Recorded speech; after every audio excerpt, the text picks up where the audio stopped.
Le terme de coup d'État est vivement récusé par les militaires. Selon la Constitution, c'est pourtant le président du Sénat qui aurait dû prendre la place du président en cas de vacance du pouvoir, mais celui-ci est introuvable. Il a d'ailleurs été démis par le bureau du Sénat. Alors dans ce cas, la Constitution prévoit normalement que c'est au gouvernement d'assumer la fonction présidentielle, mais le gouvernement qui a été nommé par Adjoël lors de la première semaine des manifestations ne compte en fait que 3 ministres des domaines de la sécurité.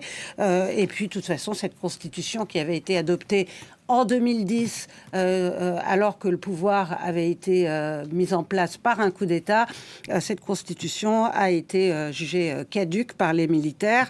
Donc, il va falloir en effet voir comment ça tourne. Mais c'est très important pour les militaires que la communauté internationale ne voit pas un coup d'État en leur action, parce que ça conditionne la poursuite de l'aide à Madagascar, du soutien financier des bailleurs de fonds, et c'est un pays qui en a cruellement besoin. Aide et soutien évidemment cruciaux quand on sait dans quel état se trouve l'île Madagascar, l'un des pays les plus pauvres au monde. Et c'est de là d'où est partie cette crise et les revendications de cette jeunesse. Oui, tout à fait. Et c'est un pays qui a d'importantes ressources naturelles, mais où 3/4, 80% même de la population vit en dessous du seuil de pauvreté.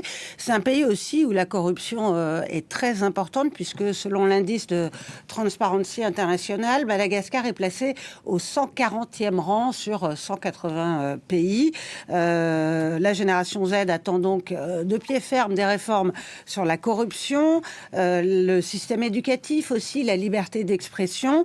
Le défi majeur des militaires pour éviter que l'histoire se répète, c'est bien sûr